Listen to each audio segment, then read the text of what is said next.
Minha irmã gritou. Por que você não desaparece? Me culpou por estragar a vida dela, e meus pais não disseram nada. Apenas concordaram com ela. Não discuti, só me fui em silêncio. Hoje, acordei com 14 chamadas perdidas. Era o Del. Há 2 semanas, minha irmã me gritou na frente dos meus pais, acusando-me de destruir suas vidas. E eles concordaram. Não gritei, nem chorei. Só fui embora com meu bolso e o silêncio. Mas hoje, disseram que me precisam. Então, o que mudou? Antes de continuar, quero saber, a que hora você está ouvindo isso e de onde? Comente. Talvez você também tenha sido excluído. Até que perceberam que precisavam de quem tinham descartado. Já estava escuro lá fora, mas o ar dentro de casa parecia ainda mais pesado. Minha irmã Sarah Penny estava no sofá, com um aro de luz brilhando ao redor dela enquanto terminava uma transmissão ao vivo sobre atingir 50 mil seguidores. Meus pais assistiam, aprovando como se ela tivesse conquistado um doutorado. Eu estava de pé entre a cozinha e a sala, segurando uma xícara de chá quente que já havia sido reaquecida 2 vezes. Meu nome não foi mencionado nenhuma vez. Não era surpresa. Já me acostumei a passar despercebida. Às vezes me perguntava se as paredes me percebiam mais do que eles. E então aconteceu. A tela do laptop piscou e a voz de Sarah Penny subiu. Ah, Deus, agora não, disse ela, e sua expressão sorridente desapareceu. Por que sempre acontece isso quando você está perto? Gritou, cortando o ar, direcionando sua raiva para mim. Fiquei surpresa. O quê? Perguntei atônita. Você me estressa só com a sua respiração. Arruína minha vibe. Ela disparou. Olhei ao redor, esperando que alguém, qualquer um, notasse o absurdo da situação. Mas minha mãe se levantou e, como um reflexo, tirou sujeirinhas invisíveis de sua roupa. Ela não está errada, Berinha, disse calmamente. Cada vez que algo bom acontece, você encontra uma maneira de estragar. Você arruinou a vida dela. E, sinceramente, também arruinou a nossa. Meu pai não disse uma palavra, apenas esfregou a ponte do nariz, como se isso fosse algo já conhecido, cansativo demais. O rubor subiu pelo meu pescoço, mas não gritei, não chorei, nem me defendi. Me virei e fui até o quarto de hóspedes, o único que me deixaram usar enquanto resolvia as coisas. A porta quase não fechava sem emperrar. O cheiro da alfombra velha e do ambientador barato estava no ar. Em silêncio, guardei algumas coisas essenciais em uma mochila, coisas que não tocava desde a faculdade. Não levei nada sentimental, como fotos ou cartas, porque há anos percebi que ninguém as lia. 15 minutos depois, já estava fora. Ninguém perguntou para onde eu ia ou se voltaria. A rua estava tranquila, o tipo de silêncio que vem depois de uma briga onde as palavras machucam mais do que os socos. Caminhei até o posto de gasolina com suas luzes fluorescentes piscando. Comprei uma barra de granola e uma garrafa de água, mais por costume do que fome. Perguntei ao atendente se o ônibus ainda estava funcionando. O último saía em 8 minutos, se chegasse no horário. Não chegou a tempo, mas esperei, sentada no banco de metal frio, com a mochila entre as pernas. Quando o ônibus apareceu, subi e não olhei para trás. A viagem até o centro de Charlotte parecia mais longa do que realmente foi. Fiquei olhando para baixo, vendo as luzes da cidade passarem borradas. Ninguém me olhou, e isso, de certa forma, me deu algum consolo. Quando chegamos ao fim da linha, desci e caminhei até um motel de neon piscando. Era o tipo de lugar onde você vai quando não tem outras opções. O homem da recepção não fez perguntas. Me entregou a chave e perguntou se era em dinheiro ou no cartão. Dei-lhe os últimos $42 que tinha. A sala cheirava a cigarro velho e um limpador que não disfarçava o cheiro. Coloquei a mochila perto da cama e me sentei na beirada. O colchão gemeu sob meu peso. Não tirei a roupa. Não chorei. Apenas fiquei olhando uma mancha de água no teto, que parecia um coração partido, ou uma estrela apagada, dependendo de como eu inclinava a cabeça. Meu celular estava virado de cabeça para baixo sobre a mesa de cabeceira. Não recebi nenhuma mensagem ou chamada naquele tempo. Onde você está? Nada. O telefone vibrou uma vez. Olhei com um misto de esperança e desânimo. Era uma notificação de um lembrete, o presente do Dia das Mães de Udell, enviado há 2 anos. A caixa, embrulhada em papel de seda, com 2 lenços bordados com suas iniciais, nunca foi aberta. Eu os mandei monogramar, mas ela nunca os viu. Nem eu fui visto. Na manhã seguinte, acordei antes que o sol surgisse, e contando as moedas que restavam, percebi que não tinha muito mais do que $70 e algo, sem emprego, sem um lar fixo. Mas ao olhar para aquele valor, algo me impulsionou. Não era mais uma contagem regressiva. Era um desafio. Andei até o centro. Minhas pernas doíam antes de chegar na esquina, mas continuei. Um pequeno café perto da estação de ônibus abriu cedo. O cheiro de torradas queimadas e produto de limpeza preenchia o ar. Pedi o café mais barato, 00,75, e me acomodei perto da tomada. Peguei meu telefone e entrei em algumas plataformas de tutoria que havia registrado anos atrás, mas nunca usei. Atualizei um perfil antigo, especializando-me na preparação para o SAT, apoio em redação e planejamento de estudos. Coloquei uma breve descrição, paciente, confiável, e acrescentei: acredito em me apresentar, mesmo quando ninguém mais faz. Em poucas horas, já havia solicitado 16 anúncios de pais desesperados por ajuda com as notas e estudantes sobrecarregados pela pressão universitária. Pessoas que eu podia entender melhor do que minha própria família jamais tentou. Ao meio-dia, parei. As palavras ouvinte confiável e compassiva me olharam do meu perfil. Lembrei da voz da minha avó. Você sempre foi a que ouvia. Ela costumava dizer isso enquanto eu me sentava aos seus pés nas refeições de domingo, enquanto todos conversavam. Ela via algo real em mim. Pensei na sua morte e no funeral. Uma amiga da família se aproximou e disse: a segunda carta da sua avó foi linda. Espero que tenha te trazido paz. Olhei confusa. Segunda carta? Eu só recebi uma. Ela, surpresa, corrigiu. Foi escrita 8 meses antes de ela falecer. Tenho certeza de que chegou até você, mas nunca chegou. Quando perguntei à minha mãe sobre isso, ela respondeu sem hesitar. Ah, não era nada importante. Apenas coisas de uma doce velhinha. Esse padrão de apagamento, sutil e longo, passou despercebido até eu perceber que, com o tempo, todos os meus contornos foram suavizados pelas pessoas que disseram me amar. Sacudi a lembrança e voltei a focar no trabalho. O telefone tocou. Um pai respondeu, depois outro. No fim da semana já tinha 3 clientes, 2 estudantes do ensino médio e um adulto se preparando para o GD. A biblioteca a 2 quadras do café me deixava pegar Chromebox para as aulas online. Eu reservava 2 horários por dia e os usava como se minha vida dependesse disso. E de fato dependia. A remuneração não era grande, mas cada dólar parecia merecido. E os alunos realmente ouviam, faziam perguntas e agradeciam. Uma garota chamada Riley, durante nossa segunda sessão, me disse: você é a única que explicou isso de forma que faz sentido para mim. Estranho ser visto por estranhos de uma forma que nunca fui em casa. Naquela noite, de volta ao motel, registrei meus ganhos no verso do recibo. Anotei as horas de tutoria, o que recebi via PayPal e quanto poderia gastar nas próximas 2 noites. Olhei ao redor da pequena sala. Cheirava a desinfetante e cortinas úmidas, mas era minha por enquanto. Pela primeira vez em muito tempo, senti um fio de orgulho crescer em meu peito. Nunca perceberam o que estava construindo. Disse em voz alta para ninguém, porque nunca pensaram que eu conseguiria. Não era apenas amargura, mas uma clareza fria. Me deitei, ainda com os jeans, nervosa demais para dormir. O motel vibrava com conversas baixas pelas paredes e o som da máquina de vender lá fora. Quando estava quase desligando o celular, apareceu uma postagem no meu feed. A família é quem se apresenta quando importa. Nunca se esqueça. Seu rosto brilhava ao lado do da nossa mãe, ambas com copos de algo borbulhante. Eu apenas percebi as sorrisos forçados antes de meus olhos se fixarem em algo atrás delas. Uma foto na parede. O retrato da família. Mas eu não estava ali. Fiquei olhando para a imagem, com o polegar automaticamente aproximando a imagem.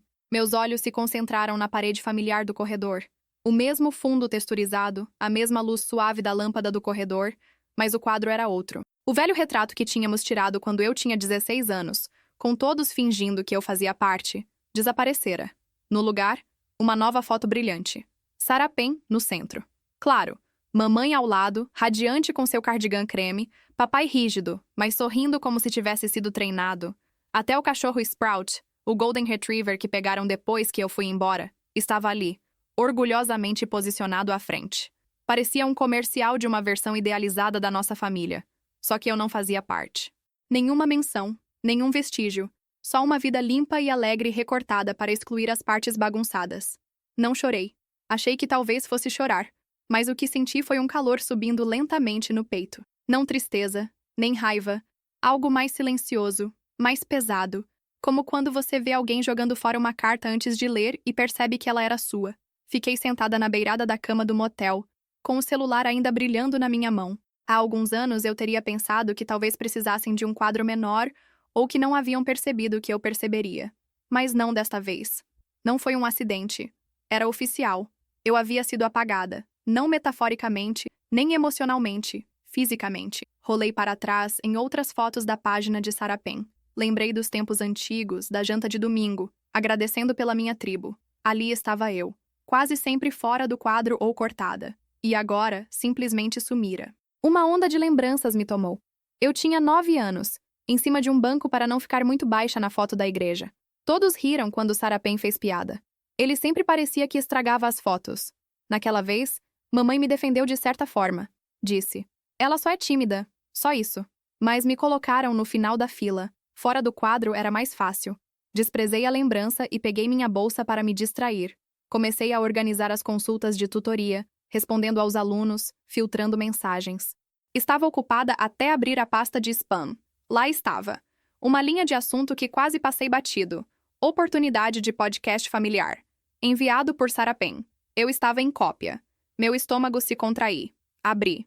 Uma nota curta e profissional a um representante de relações públicas sugerindo um episódio sobre a dinâmica familiar moderna sob a ótica da resiliência e influência nas redes sociais. E no final, minha irmã é só amarga e emocionalmente instável. Não falamos por um motivo. Não quero que ela se envolva. Levou anos para reconstruir a imagem da família. Minha mão se apertou ao redor do telefone. Ouvi o zumbido nos meus ouvidos. Releio a frase 3 vezes. Cada palavra mais forte que a anterior. Amarga, instável, reconstruir. Não chorei, não gritei. Em vez disso, fiz uma captura de tela, depois outra. No dia seguinte, imprimi o e-mail na biblioteca do motel e o colei na parede, ao lado da carta da vovó. As palavras estavam uma ao lado da outra, como um antes e depois. Uma acreditava que podia reconstruir, a outra que não importava o suficiente para ser vista. Peguei uma caneta e no bloco de notas do motel comecei a registrar tudo. Datas, comentários, momentos, o apagamento lento, as desconsiderações, os insultos pelas costas que finalmente se concretizaram por escrito. Já não parecia mesquinho, parecia necessário. Mais tarde naquela semana, apareceu uma mensagem de um grupo preparatório para o Satie em Dallas. Eles tinham visto meu perfil e queriam me incluir para sessões virtuais. $5 por aluno, uma quantia que eu não via há anos. Significava que eu poderia parar de viver de café e esperança. Aceitei a oferta sem comemorar, sem saltos ou sorrisos. Só uma satisfação constante do tipo que permanece silenciosa porque não precisa ser vista. Até sexta-feira à noite, eu já tinha o suficiente para pagar uma pequena sala em um apartamento compartilhado a algumas milhas de distância. Não era um palácio, mas tinha uma porta com fechadura e nenhum letreiro de neon piscando na porta. Sentada na cama, tracei a borda do e-mail com o meu polegar. Já não estava brava, estava acordada. Há uma diferença. Um toque na porta do motel me surpreendeu. Era forte, vacilante. Levantei lentamente e abri. Lá estava Mila, minha ex-melhor amiga. Seu rosto estava mais magro e cansado. Ela segurava algo envolto em um velho pano de cozinha como se fosse algo escondido. "O Del", disse suavemente. "Me disseram que você estava em apuros. Não acreditei até ver isso." Ela hesitou, como se entrar ali fosse uma traição. Estendeu um pequeno envelope, desses que costumava comprar em uma papelaria perto da biblioteca. Meu nome estava escrito com minha própria letra, aquelas letras suaves que eu não usava há meses. Meu coração apertou. "Ainda está lacrado", ela murmurou. "Encontrei no escritório da sua mãe, embaixo de uma pilha de cupons vencidos." Colocou o envelope na mesa, ao lado do micro-ondas. "Não estava bisbilhotando", ela disse. "Era só algo que deixei para Sarapem." Fiquei ali, imóvel. Finalmente peguei o envelope. Ele estava como o deixei no ano passado, no aniversário da minha mãe, exatamente igual quando fui ao correio. Eu tinha economizado para comprar um cartão de presente para o café favorito dela, e escrevi uma carta sobre segundas chances, sobre tentar de novo, sobre talvez curar velhas feridas. Ela nunca abriu. Mila se sentou na minha frente, com a boca aberta, como se tivesse mais a dizer, mas não falou. Com calma, abri o envelope e retirei a carta. A folha rosa estava dobrada. "Mãe, se ainda houver um espaço no seu coração para mim, gostaria de me sentar aí de novo. Não peço tudo, só uma ligação. Sinto falta das nossas conversas de terça-feira. Sinto sua falta, com amor." Li 2 vezes antes de dobrá-la novamente. Não disse nada, pois nem as palavras enviadas pareciam importar. Não foi suficiente para ela abrir, nem mesmo para jogá-la fora. Apenas foi deixada ali, sob os cupons, esquecida como um bilhete de loteria não premiado. Mila finalmente quebrou o silêncio. "Isso não é tudo o que encontrei." Ela tirou do bolso algumas páginas impressas e as colocou sobre a mesa. Era o novo projeto de Sarah Penny, a tal Academia do Sucesso, ou como quer que ela chame. Lembra quando você me ajudava a fazer essas coisas? Disse Mila. Olhei para a primeira página, depois para a próxima. Meu coração parou. Ela havia copiado tudo.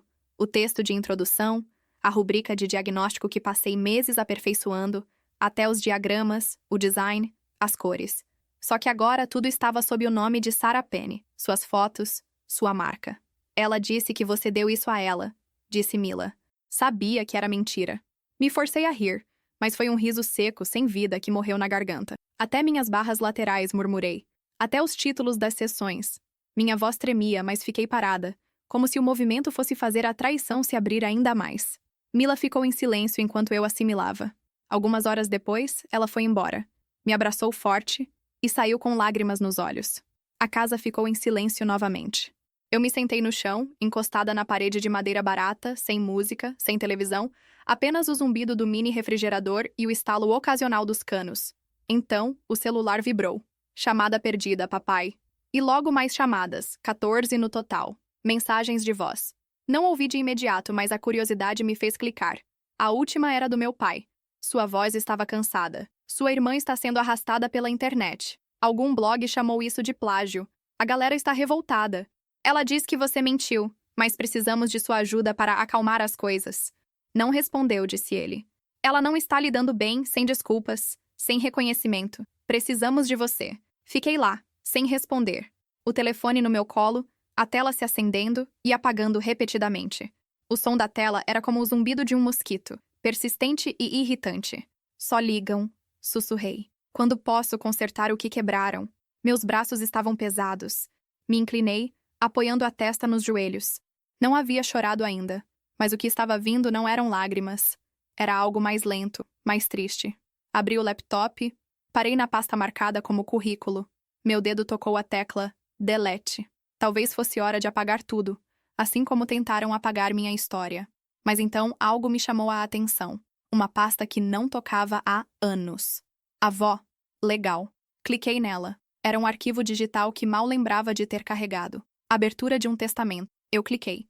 Ali estava, claro como o dia, a assinatura da minha avó, com sua letra cuidadosa, uma cláusula que dizia que eu, ou do Shipley, éramos os únicos herdeiros de seu trabalho. Todo o currículo, os designs de tutoria e os marcos de ensino. Eu era a única responsável pelo mesmo material que Sarah Penny havia roubado e escaneado há 5 anos, escondido desde então. Na manhã seguinte, o peso daquele arquivo ainda estava comigo. O sol iluminava a tela do meu computador, como se fosse um foco divino, e as palavras estavam ali, firmes, seladas com a tinta da minha avó. Todo o conteúdo intelectual e curricular criado com Odeyan Shipley deveria permanecer sob seu nome. Enquanto tomava um café frio, meu celular tocou novamente. Outra mensagem de voz. Não queria escutá-la, mas pressionei o botão de reprodução. A voz de Verinha chegou suave. Odian, por favor, você não pode deixar a família se desmoronar. A carreira da sua irmã está por um fio, disseram.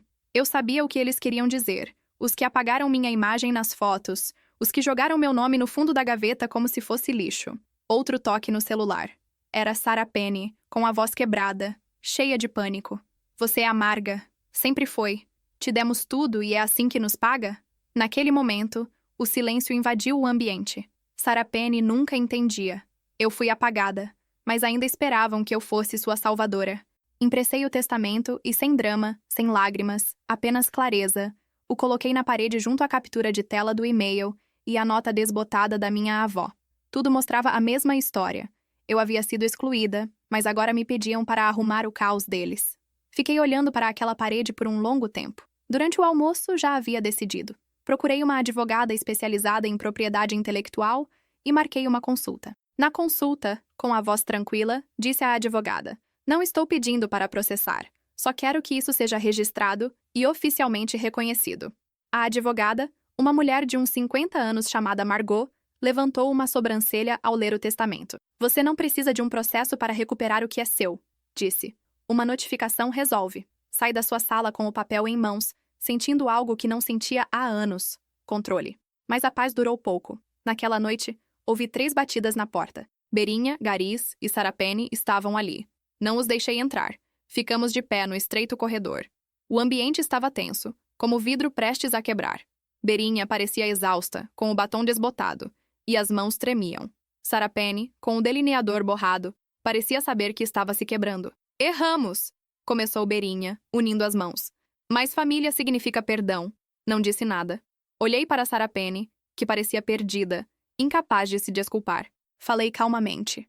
Não sou eu quem conserta o desastre de vocês.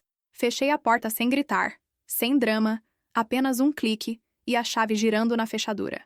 Mais tarde, ao revisar meu e-mail, uma notificação em vermelho me chamou a atenção. O site profissional deles foi suspenso temporariamente devido a múltiplos relatos de violação de direitos autorais. Alguém, uma IP anônima, havia feito a denúncia contra o meu próprio currículo. O estômago se revirou. Eles voltaram para mim, não com palavras, mas com papelada. Tentaram me apagar mais uma vez. Mas agora eu estava pronta. Quando abri os olhos, o céu lá fora estava cinza. Era uma manhã em que a luz parecia mais uma pressão do que uma promessa. Acordei automaticamente pegando o celular, esperando encontrar os e-mails de tutorias ou notificações do calendário. Mas, ao invés disso, o que apareceu foi um banner vermelho. Meu site havia sido suspenso devido a uma alegação de violação de direitos autorais. Sentei-me, sentindo o coração disparado, mas minhas mãos estavam firmes. Logo, outra notificação apareceu, seguida por mais uma, todas com o mesmo título. Urgente. Revisão de reclamação de direitos autorais pendente. Pensei ser algum erro técnico, até que cliquei para ver os detalhes e o choque tomou conta de mim. Conteúdo proprietário sendo utilizado sem consentimento. Não havia nome de remetente, apenas uma IP anônima. Margot, minha advogada, logo me ligou. Ela disse que tudo vinha da agência de branding de Sarah Penny, sem surpresas. Não houve gritos, não houve lágrimas, apenas respirei fundo e comecei a trabalhar. Organizei tudo, capturas de tela de cada lição, cada diagrama, e até um PDF do testamento da minha avó que assegurava meus direitos sobre o conteúdo. Escrevi a contra-argumentação com o tom de quem não tem nada mais a provar, sem drama. Enviando o e-mail com os materiais e documentos legais para a plataforma e clientes, de forma clara e objetiva, sem acusações. Agradeci pela confiança deles. As respostas começaram a chegar rapidamente. A maioria, de apoio. No entanto, uma me parou. Era de uma mãe com quem trabalhei no outono anterior. Ela escreveu: "Seu curso salvou o futuro da minha filha. Não deixe que isso seja tirado de você." Guardei essa mensagem ao lado do testamento, significando algo verdadeiro, algo conquistado. Quando o dia se aproximava do fim, Sarah Penny fez uma atualização polêmica. Algo como: "A internet adora se apropriar do trabalho de outros. Vejam bem." E em questão de horas, alguém de sua equipe publicou capturas de tela, marcas de tempo e até modelos de Canva. Tudo vinculado a mim, datado de anos atrás. O comentário público de Sarah Penny logo virou uma grande controvérsia. Perguntas começaram a surgir. Por que Odean não está acreditada em nada? O ataque era claro, mas eu não precisava responder. Sentei-me com uma xícara de chá de menta, me sentindo mais forte do que nunca. Logo, às 10 da noite, Margot ligou novamente. Ela disse com cautela: "O time de Sarah Penny entrou com uma ordem judicial de emergência, tentando bloquear seu site permanentemente." Meu nome agora estava circulando em um tópico popular de Reddit. Esse foi o último movimento deles. Não houve desculpas ou conversa. Foi uma emboscada. Coloquei a xícara de lado e olhei para os papéis na parede. Era agora público. Era guerra. Na manhã seguinte, não me apressei para verificar os e-mails. Preparei meu café com calma, respirando fundo, e apenas então abri o laptop. Lá estava, o aviso de uma ordem judicial formal. Cese e desistência aguardando revisão judicial. Margot tinha me avisado, mas ver tudo isso em letras garrafais despertou algo profundo dentro de mim. Isso não era apenas um ataque ao meu trabalho. Era uma tentativa de destruir tudo. Meu nome, meu curso, meus alunos, tudo estava agora congelado. No muito tempo, alguém me passou um link viral sobre um site chamado Reddit. A princípio, não dei muita atenção, mas algo me fez clicar. Minha irmã havia me roubado tudo e, para piorar, colocou toda a nossa família contra mim. O nome de usuário parecia genérico, mas a mensagem era clara e vinha de um texto que eu conhecia bem: o livro de Sarah Penny. A história estava invertida. Agora ela era a vítima. E eu, a irmã invejosa, desejando vingança. Os comentários eram duros. Pessoas questionando que tipo de pessoa faria isso à própria família, acusando-me de ingrata. Quase desisti de tudo e fechei a página. Até que notei um comentário no final que chamou minha atenção. Dizia: É engraçado como os recibos sempre aparecem quando a coisa sai do controle. Aquela frase me parou no meio. Era simples, mas trouxe à tona algo que eu já sabia. Eu tinha todos os recibos. Sem hesitar, liguei minha câmera, mantendo o ambiente escuro, sem maquiagem e sem cortes dramáticos. Apenas eu e a verdade. Coloquei o testamento na minha frente e li em voz alta a cláusula que mencionava a propriedade. Mostrei a página assinada e, em seguida, compartilhei minha tela, exibindo todos os arquivos originais. Os currículos, os rascunhos, as comparações lado a lado e os e-mails da agência dela, todos com meu nome apagado. Quando terminei, olhei diretamente para a lente da câmera e disse baixinho: "O silêncio muitas vezes impõe, mas às vezes a verdade precisa de voz. Esta é a minha." Não adicionei música nem efeitos. Não pedi apoio. Não busquei compaixão. Simplesmente cliquei para enviar e deixei que fosse. Em poucas horas, meu telefone não parou de tocar. Antigos clientes começaram a compartilhar o vídeo. "Essa mulher ajudou meu filho a passar no GED. Ela trabalhou com minha filha quando ninguém mais estava disposto. Foi graças a ela que meu filho entrou para a universidade." Até uma blogueira que nunca havia me conhecido usou o vídeo no TikTok, elogiando a clareza tranquila. Os moderadores da plataforma tomaram providências, marcando o tópico original como uma distorção e bloqueando os comentários. Algo estava mudando lentamente, mas de forma visível. Mais tarde naquela noite, recebi um áudio da minha mãe. Sua voz estava baixa, sem dramatização, apenas cansada. Ela pediu desculpas, não por tudo, talvez, mas por ter permitido que acontecesse. Disse que não merecia o que aconteceu. E sem pressa, ouvi suas palavras. Já esperava por isso desde os meus 9 anos. Algumas horas depois, alguém bateu à porta. Não tinha sido avisada de nenhuma visita. Ao abrir, encontrei um entregador com uma pequena caixa e um porta-papeles. Era um certificado. "É necessário sua assinatura", ele disse. Assinei, fechei a porta e fui direto para a cama, tirando o selo da caixa. Dentro havia apenas um envelope. "Proposta de acordo de conciliação", dizia o papel, com o nome de Sarapeni. O acordo exigia confidencialidade, o reconhecimento dos meus direitos e a restauração do meu nome, em troca de uma promessa de não denegrir. Um acordo, mas com um preço. O cheque era grande, 6 dígitos. Dinheiro para apagar e esquecer. Mas quando vi o acordo, meu rosto se manteve firme. O silêncio não seria mais uma opção para eles. Era só uma tentativa de controle. Li o acordo mais uma vez. Uma como a mulher que duvidou de si mesma durante muito tempo, e outra como a mulher que finalmente se tornou. Não buscava mais permissão para ser ouvida. Caminhei até a trituradora de papel e ouvi o som das lâminas destruindo o silêncio. No dia seguinte, publiquei minha declaração final. Sem vídeo dessa vez, apenas uma foto simples. Meu nome, minhas credenciais e as palavras. Não devemos silêncio a ninguém só porque compartilham o nosso sobrenome. Não aceitarei dinheiro para silenciar a dor que nunca causei. A noite estava em toda parte. Mulheres de diversos lugares, ex-educadoras, filhas que haviam sido enganadas e herdeiras prejudicadas, começaram a compartilhar o vídeo, não por compaixão, mas porque tocava algo que elas não podiam dizer. Uma mensagem dizia: "Pensava que era a única. Obrigada por dizer o que eu nunca consegui." Em meu novo escritório, onde agora não precisava pedir uma cadeira à mesa, pendurei um pedaço de papel amassado, que havia carregado desde aquele antigo quarto de motel. "Você construirá o que ninguém vê hoje." Era a mesma frase que minha avó havia me deixado, agora guardada ao lado de minha carta oficial de advogada, propriedade confirmada, propriedade intelectual registrada, currículo protegido. O escritório era simples. A janela dava para uma parada de ônibus, mas era meu. Não soube mais nada da minha família desde aquele dia. Nem quando o site de Sarapeni foi fechado, nem quando se espalhou que minha mãe havia vendido a casa em segredo. Alguns diziam que era para cobrir as consequências legais. Outros sussurravam que ela só tinha se cansado. Mas eu não esperei pelos rumores. Não precisei de desculpas escritas ou ditas por outros. Não eram monstros, apenas pessoas que me fizeram sentir errada quando era mais fácil olhar para o espelho. Não lutei para castigá-los, lutei para me libertar. A liberdade, percebi, é mais silenciosa do que eu imaginava, mas não vazia. Recentemente, lancei um pequeno fundo de bolsas de estudo em nome de minha avó. Não era grande coisa, apenas o suficiente para ajudar jovens como os que eu ajudava quando mal conseguia pagar o aluguel. As cartas de agradecimento começaram a chegar, a maioria de desconhecidos.